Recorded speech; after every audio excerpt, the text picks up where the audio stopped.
Envie agora suas dúvidas para o e-mail tatiana.r.m@uol.com.br tatiana.r.m@uol.com.br e a doutora Tatiana irá esclarecer pessoalmente e detalhadamente todas as suas dúvidas. Ligue em São Paulo para 34 39 85 85. Repetindo, 34 39 85 85. Olá, queridos ouvintes, estamos com mais um programa Leis do Sucesso.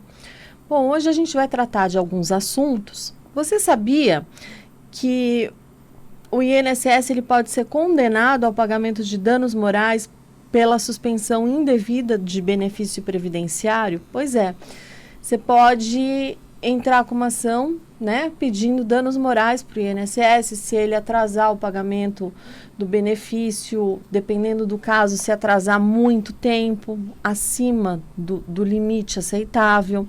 Agora, a gente tem alguns atrasos, mas o que acontece? Agora, esses atrasos estão com falta de funcionários, dificilmente seria condenado pelo atraso.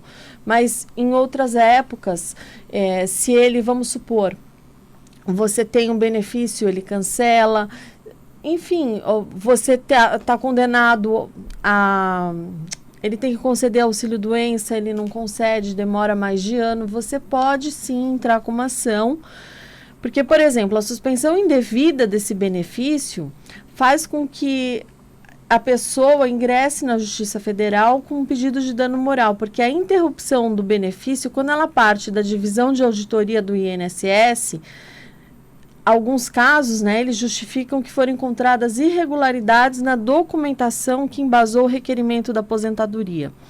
Então, a pessoa, quando acontece isso, então vamos supor, vamos cancelar o seu benefício, porque foram encontradas irregularidades, tudo bem, cancelou o benefício. Aí o que você faz? Você vai pedir o restabelecimento do benefício e você vai provar por A mais B que não existe nenhum motivo para o INSS cancelar aquele benefício. Depois que restabeleceu, aí você entra com uma ação de danos morais, aí você vai comprovar se a pessoa ficou doente, se a pessoa, tudo o que aconteceu, se a pessoa precisou pedir um empréstimo, aí você vai lá e entra com uma ação contra o INSS pedindo dano moral, porque é um absurdo o que eles estão fazendo. Principalmente agora, em época de pente fino, é um absurdo. Eu conheço um caso de um vigilante que ele pediu aposentadoria, foi uma determinada pessoa que fez a aposentadoria dele. Até então ele não me conhecia, a pessoa fez a aposentadoria, isso faz uns 10 anos. Agora faz 10 anos, fazia uns 8 anos, há 2 anos. Aí o que aconteceu? O INSS foi lá, cancelou, porque essa pessoa era suspeita, a pessoa que fez a aposentadoria dele fez algumas coisas suspeitas no INSS, tinha envolvimento lá com uma turma e essa turma foi pega e, conclusão, a aposentadoria dele foi cancelada. Só que acontece que ele juntou todos os documentos que ele trabalhava armado. Ele fazia aquela vigilância de carro forte. Então, ele andava altamente armado, ajudava, quando iam colocar dinheiro no caixa eletrônico, ele ajudava. Então, o que aconteceu? Cancelaram a aposentadoria dele. Bom, a gente entrou com uma ação pedindo. Até então, esse homem quase teve AVC, sabe? Ele teve inúmeros problemas de saúde, teve que ir na Polícia Federal prestar depoimento. É que assim, ele é muito bonzinho, então ninguém suspeita. Não tem como você achar que essa pessoa tá. Você conhece, bem ou mal, você sabe mais ou menos quem tá no rolo, quem não tá. Não, ele chorava, nossa, super, super gente boa. E aí o que aconteceu? Já foi restabelecida a aposentadoria, a gente vai esperar, transitou em julgado, já entramos com a ação, conseguimos restabelecer, provar por A mais B que ele tinha período especial e que na visão dele foi concedido por conta do período especial. Agora, se teve algum erro lá dentro, ele não é culpado. Agora, somando esse período especial, ele tem direito à aposentadoria, sim. E aí a gente conseguiu reverter a situação. acabou essa ação dando moral em cima do INSS. Por quê? Porque o INSS não pode chegar fazendo e desfazendo das pessoas. Então, precisa ficar esperto. Se aposentou, guarde toda a documentação. Você não pode jogar fora, porque tem gente que tem mania de limpeza. Eu vou limpar a minha casa, joga tudo fora. Agora, o INSS pode, em 10 anos, questionar a sua aposentadoria. Então, se você não tiver um documento que comprove aquilo ele pedir, você vai ter que ir atrás de empresa, a empresa vai estar fechada. É uma dor de cabeça e tanto. Então, se você puder, guarde a documentação. Não espere, sabe, o INSS te chamar para você pirar. Já jogou tudo fora? Então tudo bem. Então espera, não faz nada. Agora, se você está pensando em jogar, não faça isso. Espere no mínimo 10 anos depois que você se aposentou para poder jogar fora. Eu já guardaria 15 para não ter problema, tá? Então, segura a documentação, porque pode sim você cair num pente fino e eles te pedirem determinado carnê ou determinada carteira de trabalho com tal vínculo. Então, se você puder, guarde para você não ter dor de cabeça. Bom, vamos falar um pouquinho agora de revisão de aposentadoria. Porque a gente tem uma revisão, né? Porque a aposentadoria a gente sabe, né? A pessoa se aposenta, com o passar dos anos ela vai diminuindo.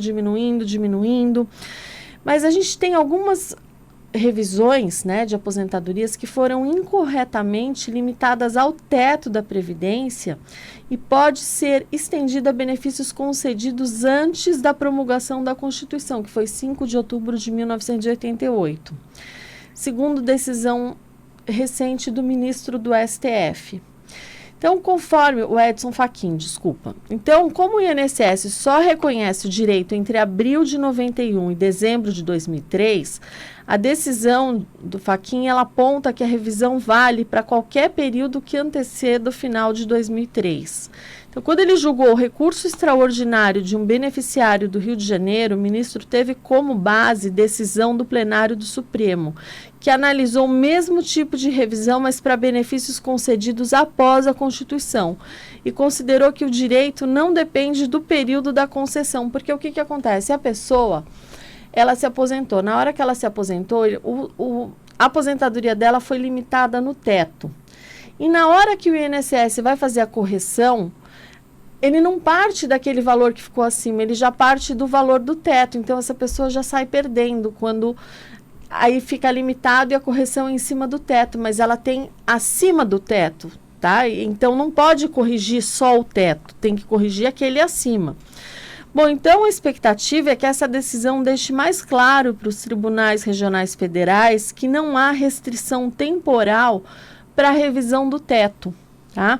Então, as origens dessas revisões do teto, elas estão nas reformas previdenciárias de 98 e de 2003, que foram ocasiões em que o valor máximo dos benefícios subiu acima da inflação. Então, na época, o INSS não aplicou o aumento para quem já tinha se aposentado. Então, depois o órgão reconheceu o direito apenas para os beneficiários, para os benefícios concedidos a partir de 5 de abril de 91. Agora, o Supremo deixou claro que não tem um marco para essa revisão do teto. Então, tem muita gente aí que tem essa revisão do teto, tem direito, e que desconhece, que não foi atrás. Tá? Então, precisa tomar... Claro, você vai ter que ver, se chega uma cartinha para você que você tem 100 mil reais de direito à revisão, gente, aí não. A pessoa... Você tem que fazer cálculo, tem que te apresentar o cálculo para mostrar quanto que você tem de direito, porque não adianta chegar com uma cartinha dizendo, olha, você tem 100 mil, mas peraí, como é que você sabe que eu tenho 100 mil se você não fez conta? Então, precisa fazer conta para saber se tem direito à revisão ou não. E ainda assim, outras revisões que é estipulado prazo de 10 anos, mas em alguns casos são abertas exceções. Por exemplo, a pessoa ganhou uma ação trabalhista. E essa ação trabalhista, quando foi julgada, passou o marco dos 10 anos. Então, essa pessoa pode juntar essa ação trabalhista provando que ela não tinha como fazer revisão antes dos 10 anos. Então, se você conseguir provar, tirando essa revisão do teto, a revisão do teto você não precisa provar nada. Você pode entrar que você tem direito à revisão e acabou. Agora, uma outra revisão. Se você tem essa revisão, passou 10 anos e você consegue comprovar que você não tinha um determinado documento, que você não podia fazer a revisão antes, tudo bem. E existem também algumas brechas que o INSS concede, né, na instrução normativa que ele mesmo segue, dizendo que para as grandes revisões não se aplica o prazo do 103A, então, ou seja, não se aplica a decadência. Então, dá para você discutir na esfera administrativa também, pela própria instrução normativa do INSS. Então, a gente consegue aí, em muitos casos, contornar essa decadência de 10 anos. Então, a gente consegue, a prescrição dos 5, porque assim, quando eu entro com pedido de revisão, eu só vou conseguir receber os últimos 5 anos. Então, não importa que a minha aposentadoria é de 1990. Se eu estou entrando agora, eu vou pedir os últimos 5 anos, porque chama prescrição. Então, eu não posso pedir os últimos 30, tá? Então, eu peço os últimos 5. Isso continua valendo, mas para muitos casos, a gente consegue aí driblar, né, essa decadência e entrar com ação na própria esfera administrativa. Porque, principalmente, que são valores muito altos, então, você pode entrar na esfera administrativa e, se tiver um revés, você entra com ação judicial, dizendo, olha, eu já tinha entrado aqui com ação administrativa, o INSS foi contra a própria instrução normativa deles. Então, isso aí tem uma brecha boa.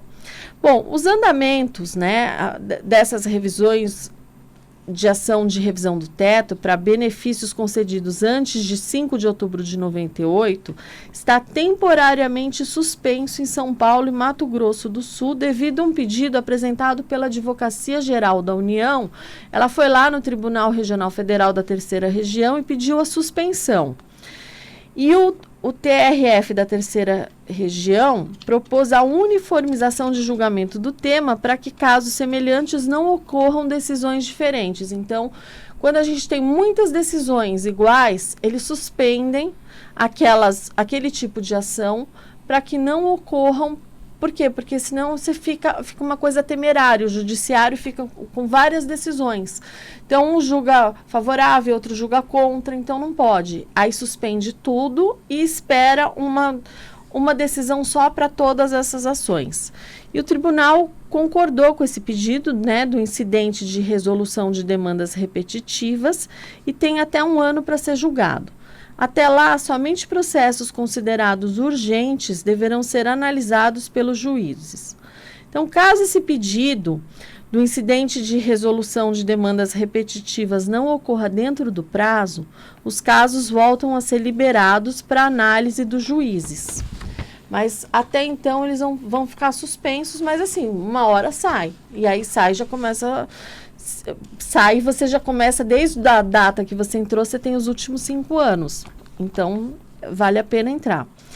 Essas revisões do teto, elas podem beneficiar aposentados do INSS que tiveram seus benefícios limitados ao valor máximo pago pelo órgão na época da concessão, mas que poderiam ter recebido uma renda mensal mais alta. Então, essa correção monetária não foi feita da maneira correta e isso influi no valor da aposentadoria, que vai tendo uma defasagem muito maior do que teria se fosse aplicada de forma correta. Bom, em 98 e em 2003, mudanças na Constituição, eles aumentaram o teto previdenciário acima da inflação. Mas o INSS não elevou a renda de quem já tinha se aposentado com uma remuneração acima do teto. Então, isso gerou a revisão do teto, que é paga para quem se aposentou de 5 de abril de 91 a 31 de dezembro de 2003. Mas a Previdência não reconheceu o mesmo direito a segurados que aposentaram em outras épocas. Então, por isso, trabalhadores que não conseguiram essa revisão no próprio INSS, eles precisam entrar na Justiça. Então, você vai lá, pega lá, está escrito Carta de Concessão de Benefício. Se tiver escrito limitado no teto, no valor lá embaixo, aí você já provavelmente tenha direito a uma revisão. Aí, claro que vai fazer cálculo, vai verificar se foi aplicada a correção, se está de maneira correta, se não está, se cabe revisão, se não cabe, não aquelas cartinhas que vêm de uma associação, que você desconhece quem é dessa associação, e que dizendo que você tem mais de 100 mil reais. Aí não, aí vocês tomam cuidado, porque isso aí vocês podem entrar numa fria, tá? Então, desde ter os seus dados, né, pessoas que você não conhece com todos os seus dados, até mesmo você se filiar a uma associação, ficar pagando anos e anos, porque aí eles entram com a ação, eles fazem de tudo para demorar o máximo de tempo possível, e você fica anos e anos pagando a associação. Não é legal, tá? Então, tome cuidado com isso. Bom, a gente tem 3 períodos, né? A revisão, elas podem ter 3 tratamentos na justiça. Então, antes de outubro de 88, que é pré-constituição, que considera os benefícios concedidos antes de 5 de outubro, que foi a data da promulgação da Constituição.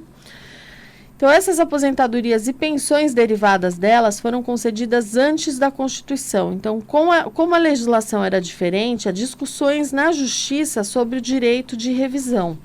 Então, é bom ficar de olho, porque esse tipo de revisão paga os atrasados muito altos. Mas aposentados dessa época, eles têm conseguido a revisão com base em decisão sobre benefícios liberados após a Constituição. Bom, tem a outra revisão, que é de outubro de 88 a abril de 1991, que é o teto do buraco negro. São trabalhadores que se aposentaram entre 5 de outubro de 88 a 4 de abril de 91. Caíram no chamado buraco negro. Então, o INSS errou quando ele aplicou a correção da inflação nessas contribuições dos segurados desse período. Então, na época, o país enfrentava uma hiperinflação. O índice médio nos anos 1980 era de 330% ao ano. Olha que loucura. E a falha resultou no pagamento de benefícios com valores abaixo do que era devido no período. Então, uma revisão do INSS corrigiu a falha, mas após as elevações do teto em 1998, em 2003, aposentados do buraco negro que tiveram a renda limitada ao teto voltaram na justiça para pedir adequação das suas rendas ao teto mais alto. Então, o Supremo Tribunal Federal, quando ele julgou a questão do teto do buraco negro, considerou que a revisão era válida. Então, por ser um período de inflação alta, os atrasados têm valores muito altos. E de abril, que é a terceira fase, né, de abril de 91 a dezembro de 2003, que é a outra revisão do teto, que é válida para benefícios concedidos de 5 de abril de 91 a 31 de dezembro de 2003. O INSS pagou essa revisão administrativamente, mas quem ficou fora da lista automática também busca a justiça para ter o aumento. Então, tem aí várias, a gente vai achando brechas, né, para conseguir aí fazer revisão. E, por fim, o governo publicou, né, a medida provisória com regras para contratar servidor temporário e reduzir fila no INSS. Então, um dos pontos foi a contratação de servidores aposentados, que é voltado especialmente para a redução da fila dos pedidos do INSS. Então, contratações poderão ser feitas sem concurso público. O presidente assinou uma medida provisória que foi publicada no Diário Oficial, que institui novas situações em que o governo pode contratar profissionais por prazo determinado e sem concurso público. Então, um dos pontos da lei prevê a contratação de servidores aposentados para atuarem na mesma área de quando estavam na ativa. Então, de acordo com o governo, esse trecho da medida provisória é voltado especialmente para a tentativa de reduzir a fila nos pedidos do INSS. Então, essa medida provisória, ela altera pontos de uma lei de 1993 que já permitia a contratação temporária sem concurso. Agora, o governo adiciona novos casos de aplicação do dispositivo. Então, o texto dessa medida não diz especificamente que as contratações deverão ocorrer no INSS. Elas podem ser feitas em todas as áreas do Serviço Público Federal. Então, pela nova regra, as contratações emergenciais passarão a ser permitidas nos seguintes casos: para reduzir passivos processuais ou volume de trabalho acumulada. Então, quando o governo entender que essas atividades a serem executadas se tornarão obsoletas no curto ou médio prazo, em decorrência do contexto de transformação social, econômica ou tecnológica. Então, assim, o governo considera que não haveria vantagem para o poder público em fazer contratação efetiva desse pessoal. E ele pode contratar também para conter situações de grave e iminente risco à sociedade, que possam ocasionar incidentes de calamidade pública ou danos e crimes ambientais, humanitários ou à saúde pública. E ele também pode contratar no caso de ações de assistência em situações de emergência humanitária, que ocasionem um aumento súbito de chegada de estrangeiros ao país. Bom, uma medida provisória, ela passa a valer assim que ela é publicada, mas ela precisa ser aprovada pela Câmara e pelo Senado em até 120 dias, senão ela perde a validade. Então, o governo chegou a anunciar em janeiro que editaria medidas para reforçar o número de servidores que analisam os pedidos do INSS. E uma delas seria a contratação de militares da reserva. Bom, desde o início de 2020, pedidos do INSS está um caos, né? Vamos dizer a verdade, aposentadoria, pensão, estão acumuladas, milhões de pedidos aguardam uma resposta. O tempo máximo de espera devia ser de 45 dias, mas o INSS não está conseguindo atender a população nem perto dos 45 dias. Então, essas contratações temporárias, até que elas comecem a ser feitas, o governo ainda precisa definir os critérios, o tipo de profissional. Bom, então isso daí deve ser agora na primeira quinzena de março até o início de abril. Os convocados estarão aptos a trabalhar. A prioridade vai ser para quem estiver afastado há menos tempo do serviço e for mais jovem, segundo o INSS. Então, o INSS calcula que 240 milhões serão gastos com as contratações temporárias para reduzir a fila de espera do INSS. O estoque de requerimentos com mais de 45 dias vai zerar. Gente, não vai. Né? Isso aí é ilusão, não tem como. É muito pedido, é muita gente se aposentando, tem as regras novas, não tem sistema, é complicado. Bom, a expectativa é que 1.500 aposentados se interessem pelo trabalho temporário e retornem ao órgão. Aqueles que forem selecionados para atendimento ao público passarão por um treinamento. E eles vão ser remunerados por produtividade, R$ 57,00 por processo concluído. E os médicos e peritos também são chamados e vão receber por perícia realizada R$ 61,00. E ainda a possibilidade de contratação emergencial de profissionais.